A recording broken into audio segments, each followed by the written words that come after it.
Hi, you are recorded right now. Please As of now, okay. Thank you. I will stop talking about my mom doing fixing her apartment up. שולח לה את זה אחר כך. Thank you, Navot.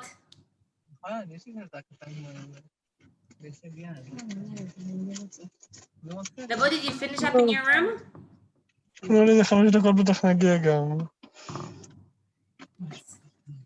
So I will do the responsible thing, which is teach everyone who is late a lesson, which also means I'm going to start in time, regardless of attendance. Also because I don't have enough time. Weitzman gave me only an hour for the lecture, and I'd like to have more. So I'm just going to start on time, and then hopefully whoever is here is going to make up for this. Glasses, because I have something in my eye, so I don't have my contacts. So if you were wondering why all of a sudden I look so smart, there is a reason, which is not brains related. Okay, so today we're going to start talking about rebuttals. By a raise of hand, who remembers what a rebuttal is in debate? Yes, Idan. You wrote, so Idan was the first one that, or had the one that had the best connections. I'm gonna answer that question. A rebuttal is the chance to explain why the opposition, or I don't know, the other side's arguments are wrong or not good. Yeah, that's exactly it. So does anyone know why we have rebuttals? Why do we need this? What is the reason for this? Anyone has any ideas? It's more fun if you cooperate and communicate with me. It's kind of sad. So why do we want to rebut other people or other teams?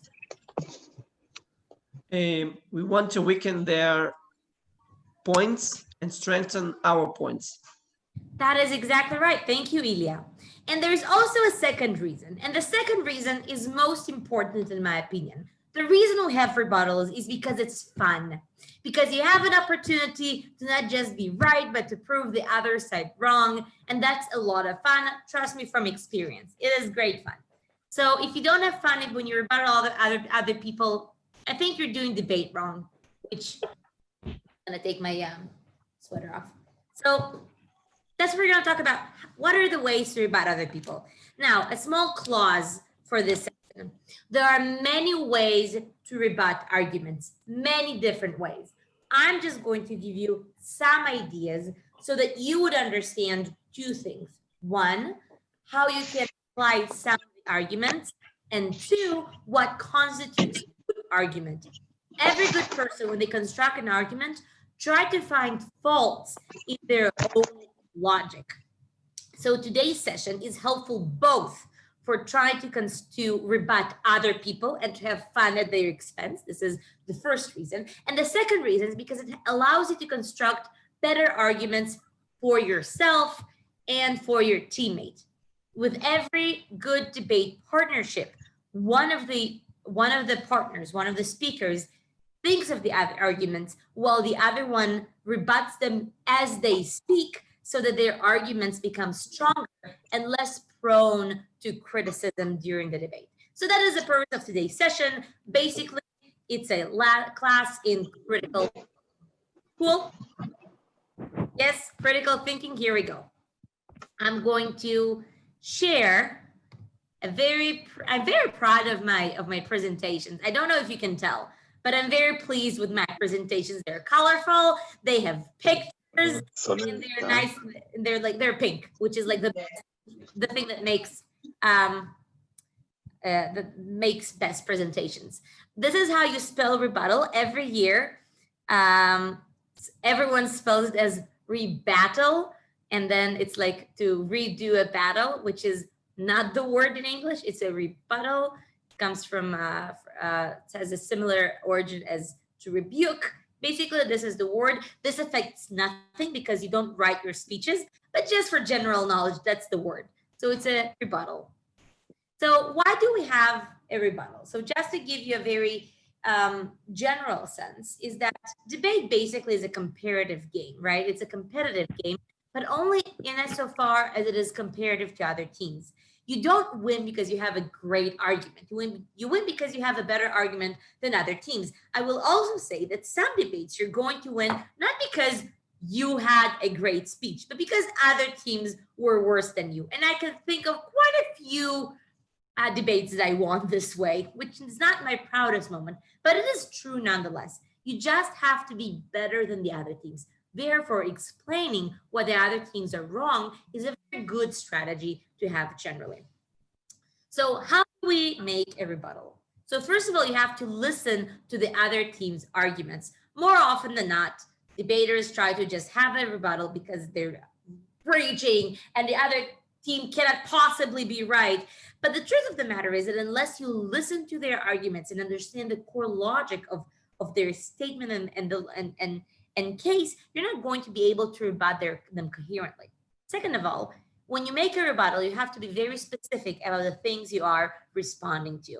Let's say I'm going to randomly, Noam, I haven't said Noam's name in a while. So let's say Noam and I are having a debate and Noam says 5 million arguments because he's very good and very smart.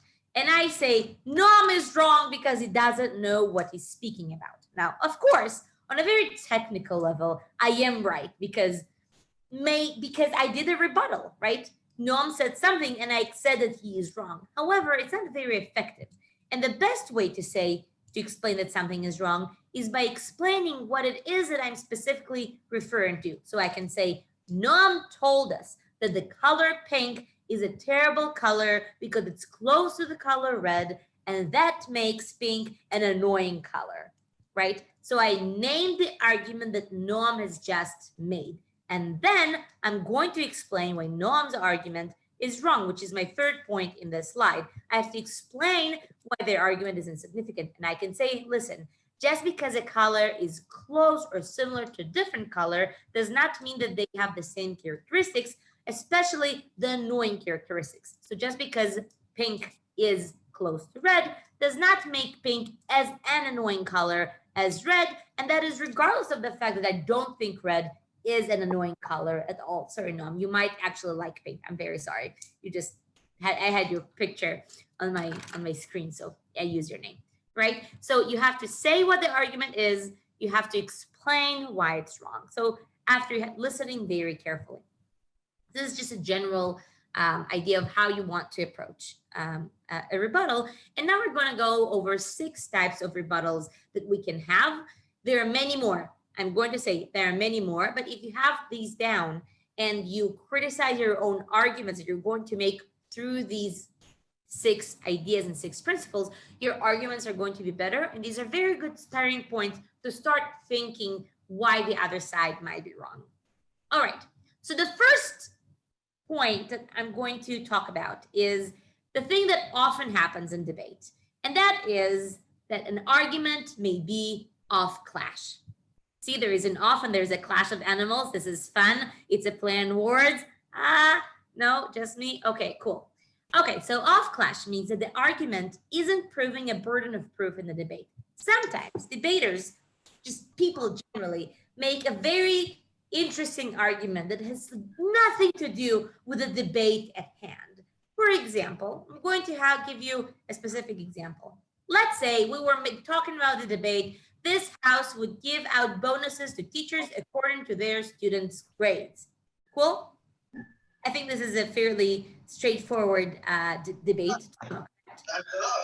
And the idea is that maybe teachers should be reimbursed according to the success or the academic success of their students.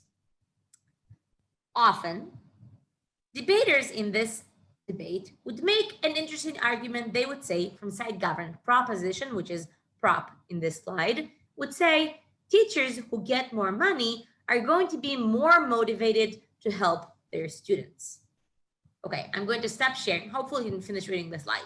So the debate is whether, the debate asks the question whether teachers should be given money for teaching well and for having good grades in their classes.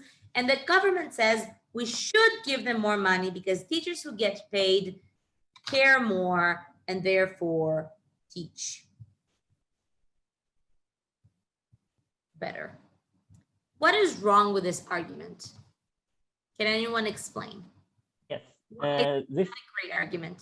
Yes, Levin. yes, this is an argument for like making all teacher salaries higher, not specifically due to the grades. Right, exactly right. That is exactly the point. This means this argument doesn't have to do with the debate. What is the debate about? What is the question that the debate is asking? Whether salaries should be linked proposition? to grades? Can you repeat that? Whether teachers' salaries should be linked with, coupled with students' grades?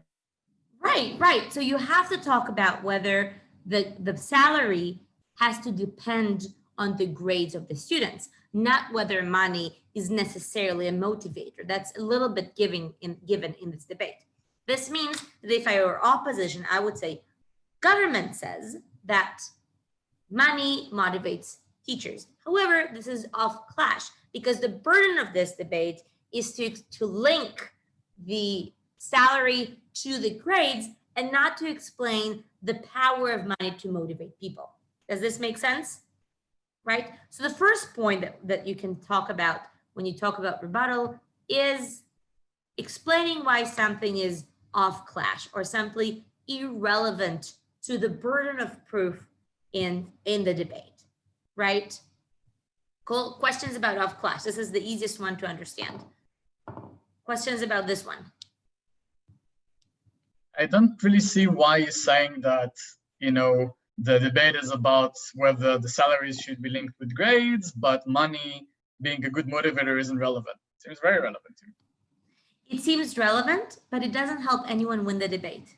And I will say that usually, in most cases, opposition is going to run the case of saying, listen, we agree that money is a motivator. Yes, we think teachers should have a better salary, because arguing about whether money is a motivator seems to me like not the most interesting or important bit in this debate. Also from opposition, trying to prove that money is not going to motivate teachers seems to be like something that is very difficult to prove. I think it's a little bit of an agreement in our society that money helps people motivate, especially given the teachers' salaries, especially in Israel, right? However, what opposition is likely to disagree upon is whether linking the salaries to the grades is the way to solve the issue, right? Opposition can say, listen, teachers can fake students' grades. Do you agree with me? Yep, I think you can agree with me. Yeah, I mean, what I would say, sorry, finish you up. Yeah, so opposition can just say, listen, this whole argument is off clash. It's not on the biggest questions of this debate because we agree with it. It's just irrelevant to weighing out or talking about the most important things that we'd like to talk about in this debate. Does this answer the question? Partly, but I'd rather take it offline. I don't want to take too much. Okay, sure. I can How much chat about this later. How much credit this kind of argument gives you? Excuse me, what? How much credit this kind of argument give you? The argument or the rebuttal? The rebuttal. It's not about the credit, it's about making time, right? You want to make sure that you don't waste your time in useless and long rebuttals. Explaining that something is off clash usually takes less time than explaining why something is wrong, or can just be a very good strategic decision. So every word you say comes in the context of the debate that you're having. So in some debates, it gives you a lot of credit, in some debates, it might not give you a lot of credit. Just because you claim something is off clash does not necessarily make it off clash. So if you, for example, claim that an argument is off clash, well, it isn't, and it is very much as a debate, you're not going to get a lot of credit, as opposed to whether if you rightfully point something out, then you're definitely right. And you get credit. That's what I mean. Okay. Thank you. Basically, my answer is it depends. It's an annoying answer, I know.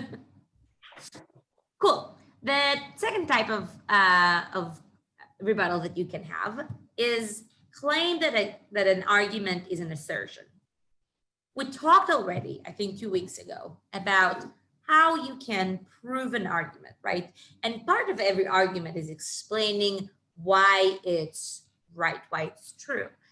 And an assertion is when someone just claims an argument and doesn't quite explain why it's true. And in debate, unless you prove something, you can't disprove it. Even if you prove something, you can't have a rebuttal for it. So an assertion, when you just say, listen, they said an argument that is kind of silly and there's little reason to believe it's true, it's an assertion, therefore it doesn't hold any water in debate. And the example for this would be, let's say we're having debate, this house opposes the rise of sexually explicit lyrics in pop, right? And we can all, I think there was a recent song by Cardi B, was it? WAP? Never mind. There's a bunch of songs. I think rap has a lot of sexual explicit ones. A while ago there was the sexual explicit video by Miley Cyrus when she was on a something ball hanging around.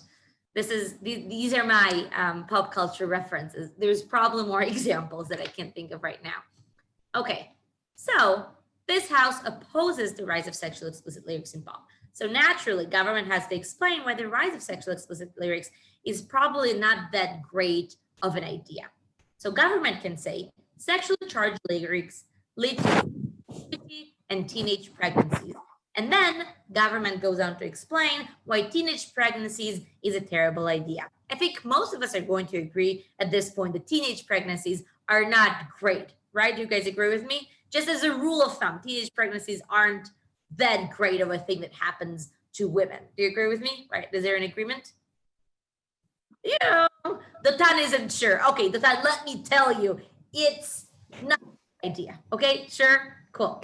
So basically what we can say if we are debating in this debate is this might be true, or it is true that teenage pregnancy is a terrible thing, but there is no proof that within what I just told, within what government presumably told you, that sexually charged or sexually explicit lyrics in pop culture songs lead to sexual promiscuity, and whether that leads to teenage pregnancies. So if I'm rebutting this case, I can say this assertion, this is an argument that hasn't been proven, and until you prove this logical gap, your argument simply doesn't hold anything in debate. Now, sometimes debaters think that just because they claimed an argument is an assertion, that is already enough to not have to deal with the argument altogether. By very quick, just questioning, what is wrong with just that, with just claiming an argument is an assertion? Why is that not necessarily the best strategy? Because then they can just assert you because you didn't prove it. Kind of. Okay, fair enough. I think that's also good. So it's just like, you're making an assertion. No, you're making an assertion. There's like the Spider-Man meme, right? Yeah. Do you guys know about the Spider-Man? Okay, so then there's a Spider meme going on in a debate. Yes, I agree. I think there's also another reason that is even that is a different reason. I was going to say better, but I'm not sure if it's a better reason, because a Spider-Man meme in a debate seems to be a very good reason. But there is another reason why you should not just leave your argument, your rebuttal as an assertion. Can anyone think of why? They might prove it afterwards.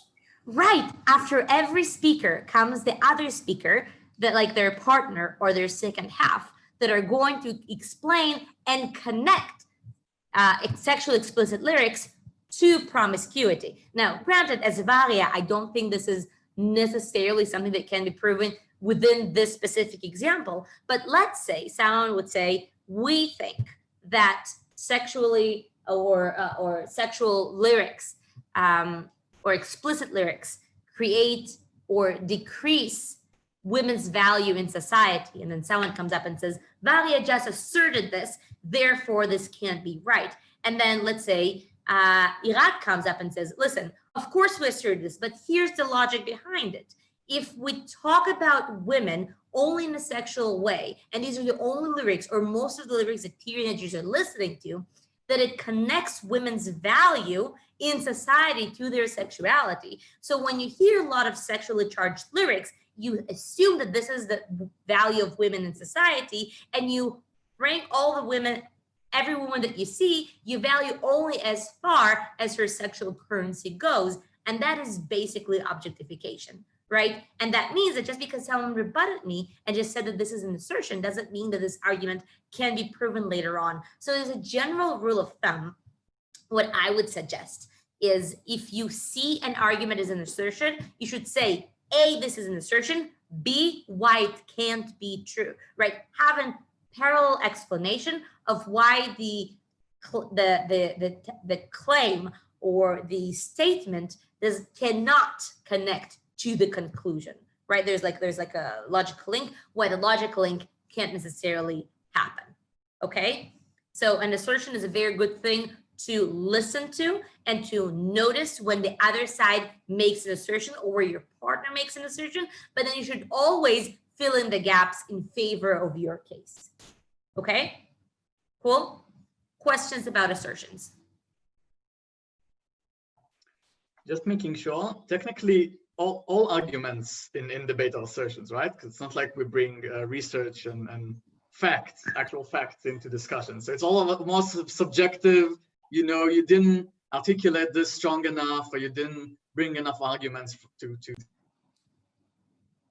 Well, by this logic, everything is an assertion in life. Even fact is an assertion, because you can bring what's the alternative facts? Is that the word that we're using now? You can always bring alternative facts that are going to dispute your facts, right? So the question is usually in debate, also in real life, is the depth to which you're going for when you try to prove something.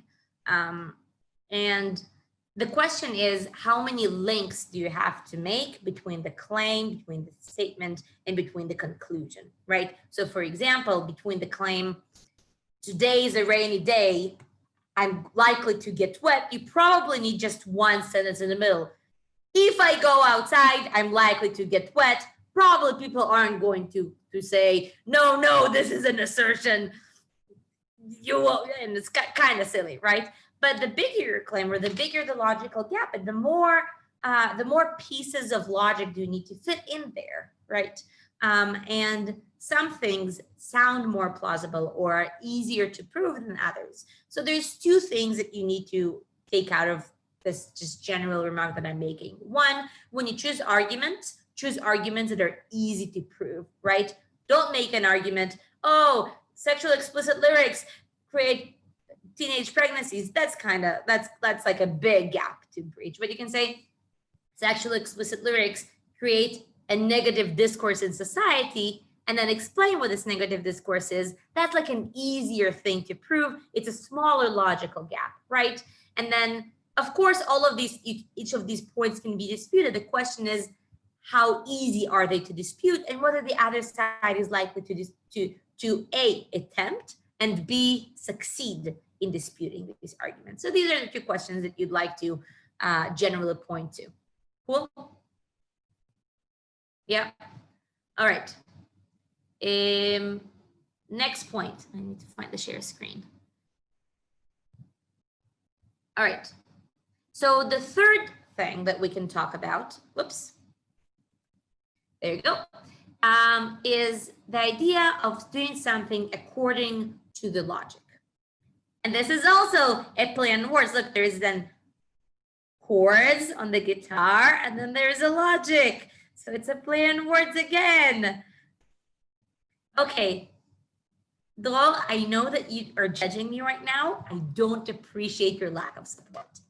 Okay, so basically, according to the logic, is when you use this rebuttal technique. When you notice that the other side applies a very wide principle, which makes the argument not very specific and creates a very big burden on the other side. So I think we saw this with the first debate we did about alcohol, which I don't think is a real debate, but it's a very good first debate for debaters. However, what sometimes happens is that we as debaters would try to find a very big principle that we try to uphold. And sometimes these principles are just way too wide and are impossible to prove or to defend. And the example for this would be, if we go back to this, how we ban alcohol, but you can basically ban anything, any substance you're trying to ban works within this realm. Opposition sometimes says in this debate, listen, alcohol is an important part of our culture and tradition. If you ban alcohol, some people who see alcohol as part of their tradition are going to be very, very sad and harmed, and they care about alcohol, basically. In some less, I am of Russian descent, therefore I'm allowed to make this joke. I've heard debaters make this the argument. This debated in Israel. There's 1 million Russians in Israel. They can't live without alcohol. Therefore, this harms 1/8 of our society. As a person with Russian-speaking parents, I find this funny and not offensive. So I allow you to chuckle at this silly joke. However, you can just say, listen, some people are probably going to really, really care about, right? If you talk about Christians, especially Catholics who have the weekly mass, right? When they have to take the bread and the wine, and it usually has to be wine as opposed to the Jewish tradition where you can have like the tirosh, the disgusting juice thing. But also some Jews really care for this to be wine and other disgusting juice. And these people are going to be very, very harmed. So you should probably not ban alcohol for these sole groups, right? And of course, opposition can come up and say, listen, we don't have to ban all alcohol. Alcohol for religious purposes can be used. Of course, all of these things are true. But the easiest thing to say about this would say, listen, we don't always care about tradition when we ban things. For example, female genital mutilation is a traditional thing. It is usually existent in sub-Saharan African certain tribes. Some might say that it has to do with Islam. Most researchers point against it, that also Christian tribes in sub-Saharan Africa might sometimes practice this tradition. If you don't know what it is, look it up. You should probably know about these things, right? And in Israel, it is banned. Like, you can't do this thing to women. And this means that just because something is a tradition does not give you a reason not to ban it, right? So this means that if you apply the logic of the other side to other cases, when you apply their logic to their principle to real life, the real spectrum of life's practices, then you can find that this logic actually doesn't stand. So for example, when banning alcohol, you can say, according to this logic, we should not ban female genital mutilation because it is a tradition and it might harm some people. Therefore, this is not a principle by which we operate. And of course, this is something that happens in many different debates, right? For example, I'm going to give let's say this house would allow, right, let's say this house supports public transportation on Saturday in Israel, right? We all know that we don't have public transportation in Israel. And someone would say, no, we should allow public transportation in Israel because we think that the freedom of movement is one of the greatest rights and we should never, intervene within the freedom of movement of our citizens. Can anyone find the fault in that logic and apply it to other cases where we do ban a freedom of movement? Prisoners. So for example, prisoners, right? We don't allow prisoners. Are there more concrete, more real life examples? Traffic laws. Excuse me, what? Traffic laws. Traffic laws, right? No one cares about my freedom of movement when there's a red light. Do you agree with me? Like, that's silly. No one cares about that. No one cares about freedom of movement when I'm not allowed to get off my seat on the plane, right? I'm forced to sit down, even though that's not a great example because that's a private company, not a state mandate law. But we can all find reasons to think or examples to think of when movement isn't the greatest thing ever, right? So it usually means that when you try, and that's also true about when you make your own argument, try not to have very big and grandiose principles that can be applied to cases which you cannot defend. And I think that's very, very important, specifically when you try to find the principal argumentation. There's going to come a day when I'm going to teach you how to make principal arguments, and none of you are ever going to use that lesson because Weizen people don't understand principles. I've been trying to teach to this club for 3 years and doesn't pick up. So if one of you is interested in morality and principles, talk to me. I'd love to hear from you. However, usually with principles, you have to find something very, very specific and to explain why it's true for your case and try to explain why we uphold it in other areas and why your case is analogous to those areas. But we'll get to it at some point. So basically, when you use the idea according to that logic, you have to find just 1 or 2 examples where that logic doesn't stand and it's going to be easy to agree upon, right? Well, questions about rebuttals according to that logic. How far do you need to go to like prove that this this extreme that you took the logic to is bad? Just very common sense, right? So side government in the alcohol debate says that they care about tradition and tradition shouldn't be banned. I just find one very extreme example where tradition is banned, and I think it's commonly agreed upon that it should be banned, right? The example of freedom of movement, they're just one example of traffic laws where freedom of movement is not respected because we prioritize the right to life, for example. So just find an example that is very easy to agree with you, because sometimes you can find an example that other people won't agree with you. Cool. Okay. So the 4th type of rebuttal is they just to explain a very silly thing that we think it's very easy to like it's very intuitive. It's just to explain that something is untrue. And there's many ways to explain why something is untrue. And you just have to find the fallacy within the debate, within the argument. Sometimes, especially Weizen people, Varia, just give us a list of fallacies and we'll use them. And truth of the matter is that you don't need a list of fallacies. You just have to, oh, this is stupid. Let's explain why. You don't need to give a title to the type of fallacy. However, I will give you three fallacies that seem to be like the most common ones in debate that might be useful, just to make sure that you listen to these types of things. Of course, other things might be wrong with the argument as well. So first of all, there's a slippery slope issue, which is trying to jump too far logically and then proving something that is very, very far off from your statement. Second of all, confusing correlation and causation. And thirdly, presenting a false dichotomy. So we'll talk about this through an example. So let's say the argument is this House would end the mandatory draft into the Israeli military. Now, of course, we all know that Israel has a mandatory military draft. I myself was in the military. It was great fun. I have funny stories from that period of my life. Okay, proposition might say, if we stop the mandatory draft, enemy states will wipe Israel off the map. By a raise of hand, has anyone heard this argument ever in their life? Everyone, right? Let's look at all the wrong things there are with this argument. Mind you, I'm not a libertarian. This is not my actual idea, but I do find this particular argument peculiarly silly, is the way I'm going to make this sound.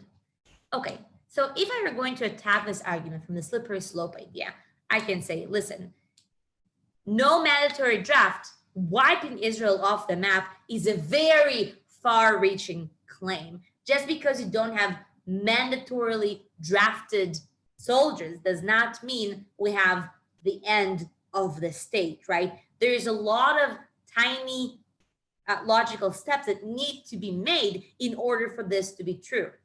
When I make this type of rebuttal, I should probably also explain what is happening within those logical steps. So for example, I can say, just because a soldier is working and not a conscripted soldier does not mean he's a bad soldier, does not mean that he's not wanting to serve his country, and definitely doesn't mean that he's going to allow for his home state to be destroyed, right? So just by that, by pointing out these 3 points, I already explained why the claim is not connected to the conclusion. The other thing that I can say, correlation doesn't necessarily mean causation, right? Just because I think that professional, I think that just because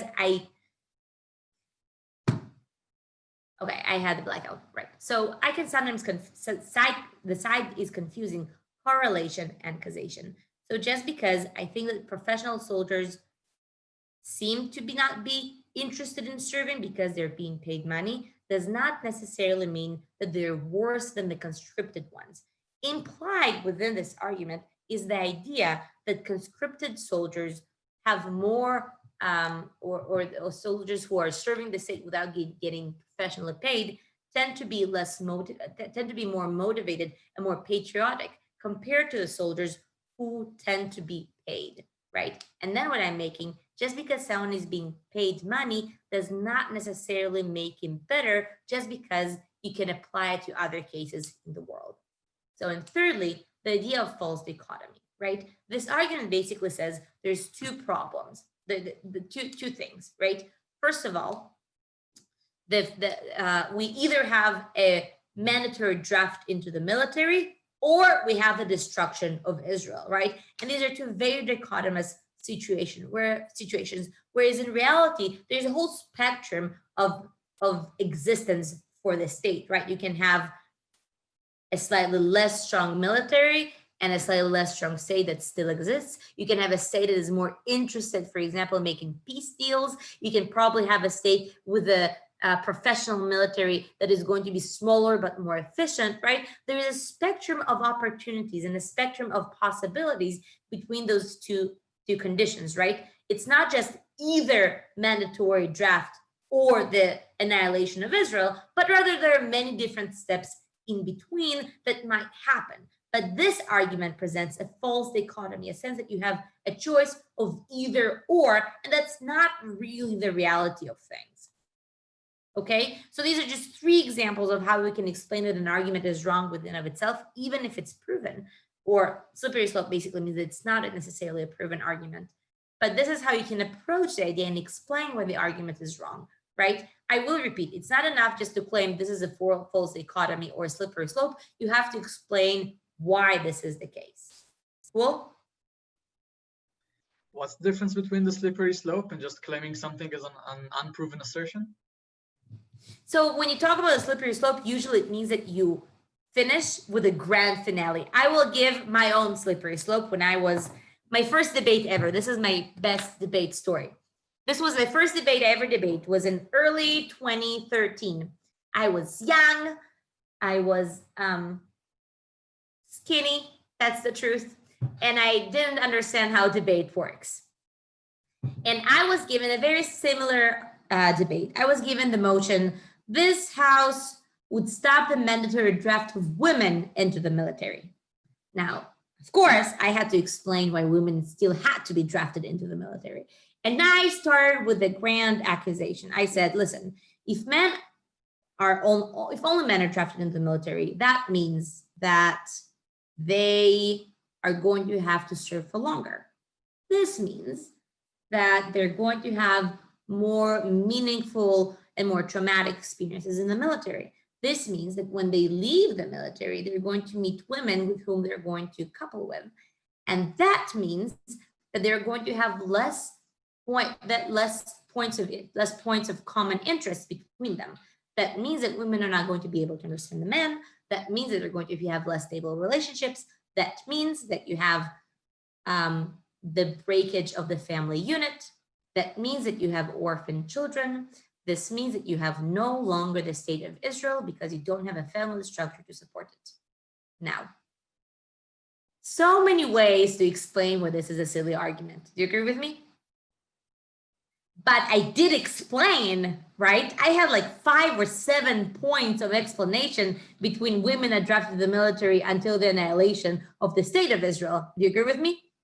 But it's a slippery slope. None of this is likely. This isn't going to happen. This is just a silly claim made by Varia sometime in November 2013, right? So this is a slippery slope, right? An assertion just having a claim without having to prove it. And a slippery slope might be a long series, but a very unlikely series of events that lead to something very, very grand, right? If your argument ends with the end of the world, you're probably proving a slippery slope.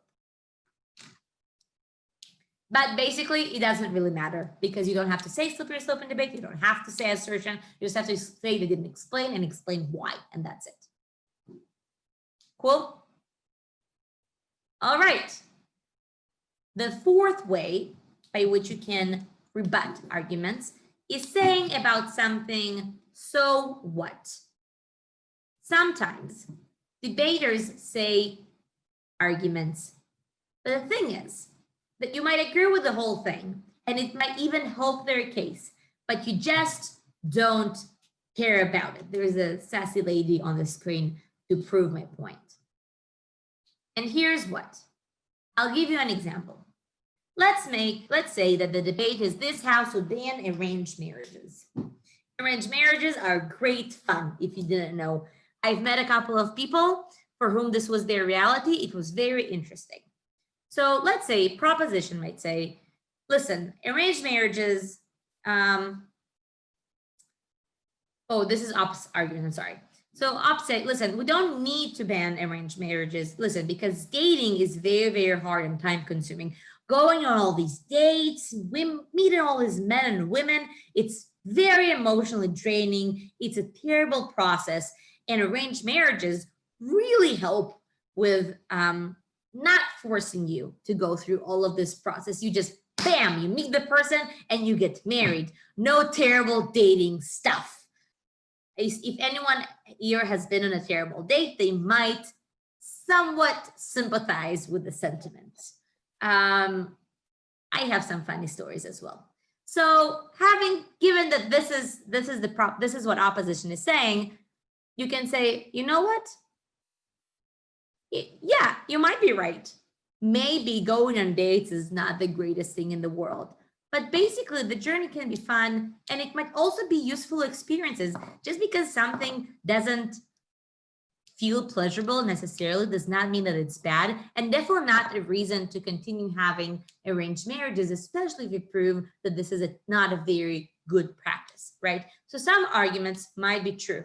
Some arguments have a normative value, but I simply don't care about them. I don't think that they're the most terrible thing in the world.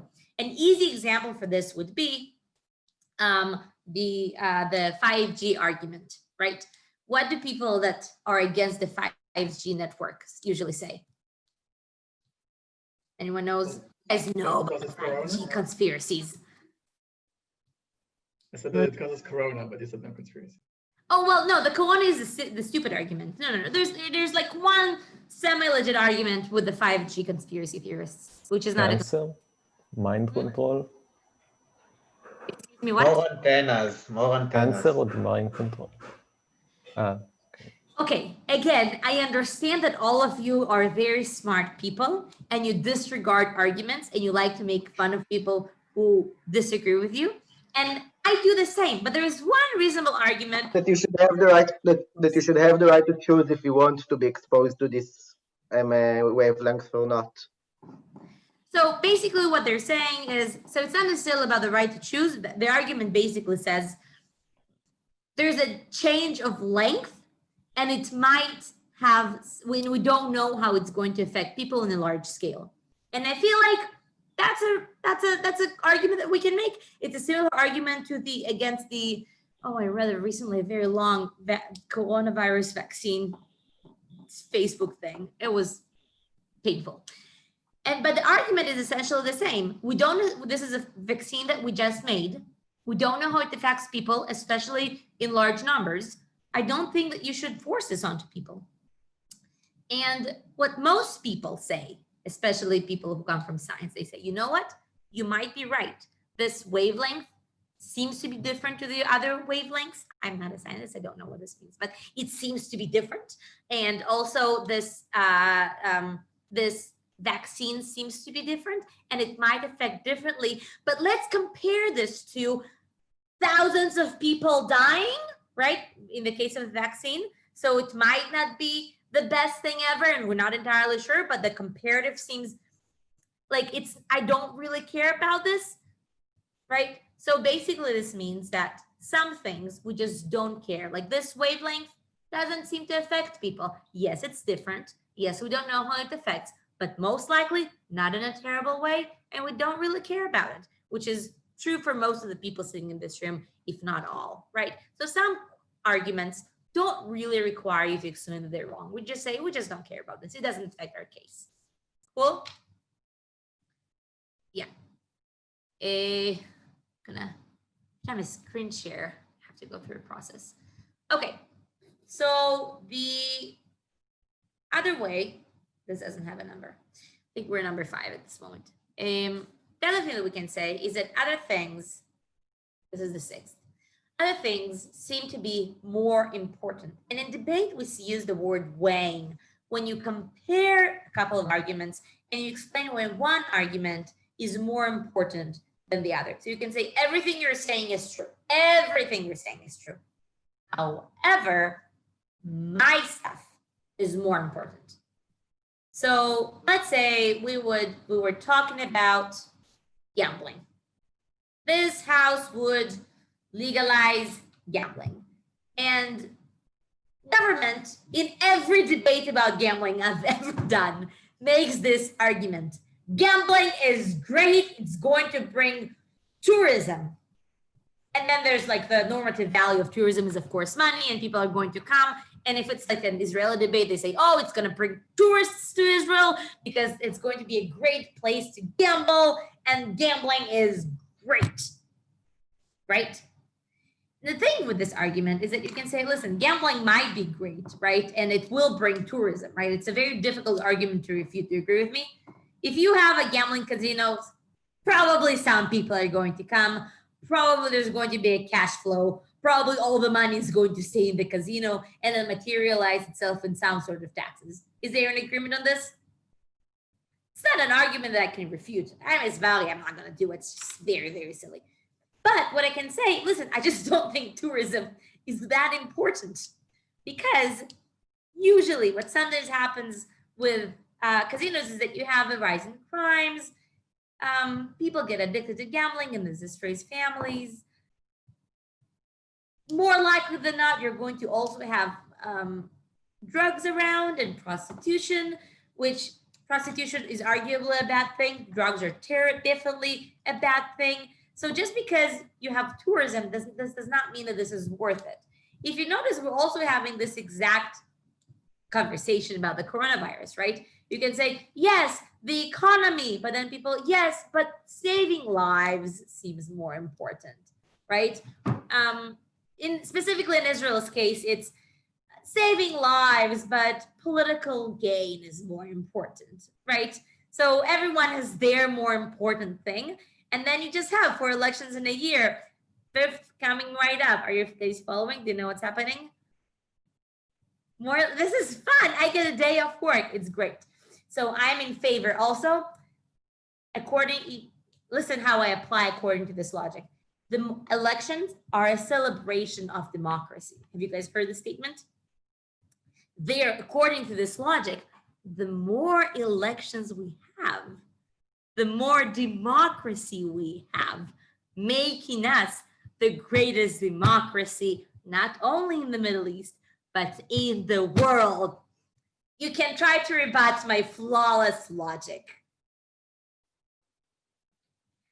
Okay, I may have broken some of you. Okay, so these are basically the 6 things that we talk about in debate. When we talk about rebuttals, I will repeat, there are many more ways by which you can rebut arguments, and it's important for me to say this, right? Please don't come up to me and say, oh, they didn't explain by what criteria they rebutted, so it doesn't count. No, rebuttal is just explaining why the other side is wrong, right? but I will just very quickly go over it. So first of all, there is explain why something is off clash, why it's irrelevant to the debate. Second of all, there is an assertion, just say that someone just didn't prove, just have a claim that is unproven. Thirdly, there is the idea of that you talk about according to that logic, and it's fun because there's a word game with the chords and the logic. Never mind, I like it. Fourthly, you can just explain that an argument is false. Fifthly, you can just say that something is, you can explain that something is so what, right? You just don't care about this argument. It might be true, it might help in the debate, but it's not, it's just, you don't care about it. And sixthly, when you say that you have other things that are more important. Cool? Also, you heard a whole bunch of motions today, so hopefully you understand a little bit more what topics debate talks about. I didn't explain anything through motions on economics, but we will get there as well. Questions? About the so what argument? Yeah. So there's the so what argument and there's the weighing argument, right? That other things are more important. Yeah. What's the point in saying that I don't care about something if I'm not saying, but this other thing I care more about? Like, we gotta care about something, right? Yeah. So basically, the difference is when you say that an argument is a so what, you just say, regardless of my other arguments, this is weak. But if you are making, but when you weigh an argument, you necessarily compare the opposition's argument to your own argument, and it largely depends on what your argumentation is. So when you weigh arguments, you have to compare their case to yours. And when you just say about something that, so what, you just say, regardless of what I say, this is not something I care about.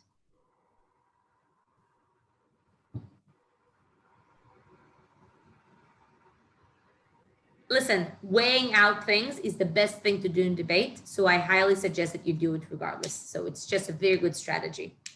So if you understand this and it works well in your brain, just do it. Weighing things in debate is important, which also leads me to my final remark, that debate is not a zero-sum game, right? You can't have it all. Much like in real life, you can't win a debate or an argument all the time. Otherwise, it wouldn't have been a debate, it wouldn't have been an argument, because a debate supposes that both sides can win. This means that you necessarily lose something in debate. In every debate, you sacrifice a little bit. You might sacrifice a specific value, you might sacrifice some people, but you always sacrifice something. A good debater acknowledges what they sacrifice, but they explain why what they're winning is so much more important. So I think that's the biggest thing to take out of it. Also, it's true for relationships. Okay? Cool. Other questions? Yes, about the assertion. If the other side didn't explain why the argument is true, but I don't have a good, nice background, but I don't have a good explanation why it's wrong, is it better to still say it, or is it better to stay silent because it might, I just give them a chance to fix it? Well, the best thing is to explain why the argument is wrong. That's a straight, listen, if you don't know why an argument is wrong, you can ask your partner. You're not playing this game by yourself. Your partner might also have interesting ideas of why the argument is wrong. Or you can try to weigh it out and explain, listen, I can't explain why it's wrong, but I can explain why what I'm saying is more important. So that might also be a good strategy. All right. Cool. Other questions?